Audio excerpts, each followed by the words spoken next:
గన్నవరంలో అభ్యర్థిని వైసీపీ మార్చబోతుందా అంటే అవుననే సమాధానం వినపడుతోంది.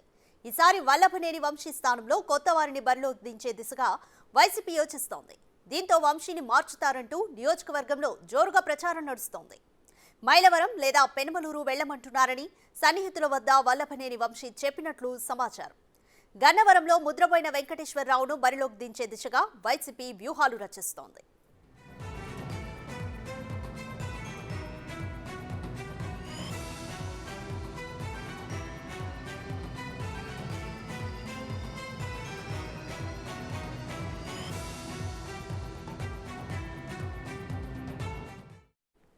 గన్నవరంలో అభ్యర్థిని వైసీపీ మార్చబోతుందా అంటే అవుననే సమాధానం వినిపిస్తోంది. ఈసారి వల్లభనేని వంశీ స్థానంలో కొత్త వారిని బరిలో దించే దిశగా వైసీపీ యోచిస్తోంది. దీంతో వంశీని మార్చుతారంటూ నియోజకవర్గంలో జోరుగా ప్రచారం జరుగుతోంది. మైలవరం లేదా పెనుమలూరు వెళ్లమంటున్నారని సన్నిహితుల వద్ద వల్లభనేని వంశీ చెప్పినట్లు సమాచారం. ఇక గన్నవరంలో ముద్రపోయిన వెంకటేశ్వరరావును బరిలోకి దించే దిశగా వైసీపీ వ్యూహాలు రచిస్తోంది.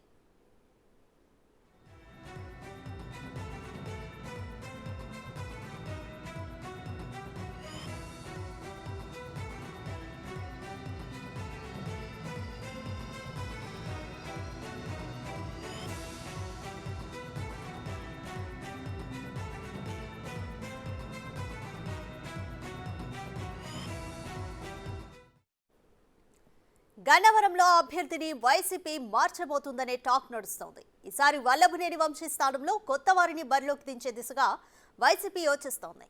దీంతో వంశీని మార్చుతారంటూ నియోజకవర్గంలో జోరుగా ప్రచారం నడుస్తోంది.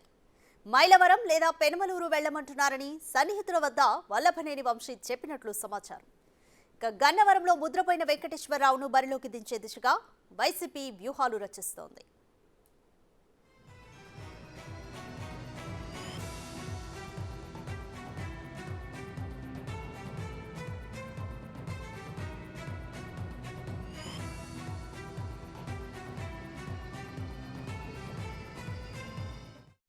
కంప్లీట్ డీటెయిల్స్ మా ప్రతినిధి శివ లైవ్ లో అందిస్తారు. శివ, గన్నవరంలో ముద్రపోయిన వెంకటేశ్వరరావును బరిలోకి దించే దిశగా వైసీపీ వ్యూహాలు రచిస్తుందా? అలాగే కంప్లీట్ డీటెయిల్స్ ఏంటి? వల్లభనేని వంశీని పెనుమలూరు కానీ మైలవరంకి కానీ వెళ్ళమంటున్నారా? అదిగా మొత్తం మీద చూసుకుంటే వైఎస్ఆర్సీపీకి సంబంధించి ఇప్పటికి 5 జాబితాలు విడుదల చేసింది. దాదాపుగా 67 మంది అభ్యర్థుల్ని చేర్పులు చేసింది. దీంట్లో 32 మందికి నో ఛాన్స్ ఇచ్చిన పరిస్థితి కనిపించింది సిట్టింగులకి. తాజాగా కృష్ణా జిల్లాపై ముఖ్యమంత్రి జగన్మోహన్ రెడ్డి ఫోకస్ పెట్టారు.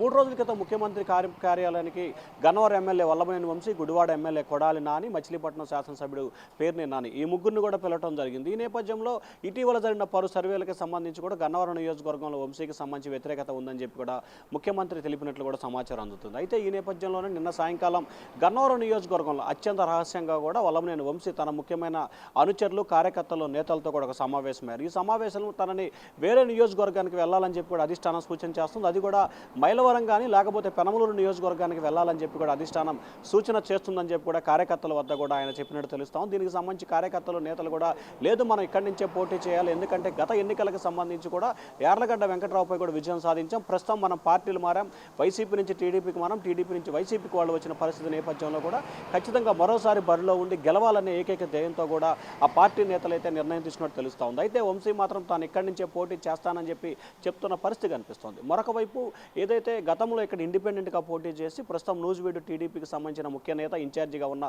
ముద్రపోయిన వెంకటేశ్వరరావు వైఎస్ఆర్సీపీలో చేరతారని చెప్పి కూడా విస్తృతంగా ప్రచారం జరుగుతుంది. ఇటీవల కాలంలో ఆయన చంద్రబాబుపై కొన్ని విమర్శలు కూడా చేసిన పరిస్థితి గతంలో కనిపించింది. తాజాగా నూజివీడుకు సంబంధించి టీడీపీ అభ్యర్థిగా పార్థసారథి, వైసీపీ నేత మాజీ మంత్రి పార్థసారథి నిన్న నియోజకవర్గంలో విస్తృతంగా కూడా పర్యటన చేయడం జరిగింది. ముఖ్యమైన నాయకులు, కార్యకర్తలతో కూడా ఆయన సమావేశమయ్యారు.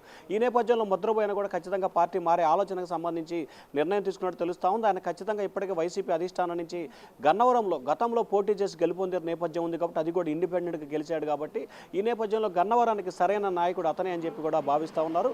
ఈ నేపథ్యంలో ముద్రగడని పార్టీలో తీసుకొచ్చే ప్రయత్నాలు కూడా జరుగుతున్నాయి. సో ఈ నేపథ్యంలో పార్టీకి సంబంధించి మార్పులు చేర్పులు జరిగే అవకాశం కనిపిస్తున్న నేపథ్యంలో కూడా కూడా వల్లభనేని వంశీ రాజకీయ భవిష్యత్తుపై డోలామానం ఏర్పడింది. ఆయన రాజకీయ భవిష్యత్తు ఏ విధంగా ఉంటుందో తెలియక కొంత అయోమయం పడ్డ పరిస్థితి అయితే కనిపిస్తుంది. ఎందుకంటే ఆయన 2018, 2014 రెండు సార్లు కూడా గన్నవరం నుంచి టీడీపీ అభ్యర్థిగా గెలుపొందడం జరిగింది. ఈ నేపథ్యంలో రాజకీయ సమీకరణలో మారిన మార్పులు చేర్పుల నేపథ్యంలో కూడా ఆయన వైసీపీకి మద్దతుగా నిలిచిన పరిస్థితి కనిపించింది. సో ఈ నేపథ్యంలో ఆయన మద్దతుగా ఇచ్చిన నేపథ్యంలో కూడా వైఎస్ఆర్సీపీ ఇటీవల నిర్మించిన పలు సర్వేల్లో కూడా వంశీకి అంత అనుకూలత లేదని చెప్పి కూడా ఆ సర్వేలో నివేదికలు వచ్చాయి. సో ఈ నివేదికలు ఆధారం చేసుకొని కూడా ముఖ్యమంత్రి జగన్మోహన్ రెడ్డి మరొక నియోజకవర్గానికి వెళ్ళాలని చెప్పి వంశీని సూచన చేశారు. మరి వంశీ అధిష్టానం చెప్పినట్లు వేరే నియోజకవర్గానికి వెళతారా లేకపోతే అదే నియోజకవర్గంలో కొనసాగుతారా ఏంటి అనే అయోమయం అయితే ప్రస్తుతం వంశీ వర్గీయుల్లో కొనసాగుతుంది. ఎందుకంటే ఇప్పటికే మైలవరానికి సంబంధించి తిరుపతి రావు అనే బీసీ నేతని, అలాగే పెనమలూరుకు సంబంధించి కూడా ఇప్పటికే ఏదైతే మాజీ మంత్రి జోగి రమేష్ నియమించారో సో ఈ నేపథ్యంలో జోగి రమేష్ని మైలవరంకు పంపిస్తే వంశీని పెనమలూరు వేయాలని చెప్పి భావిస్తున్నారు. ఒకవేళ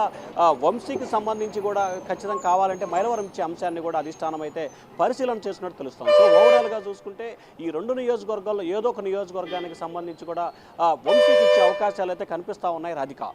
రైట్, థ్యాంక్ యూ శివ.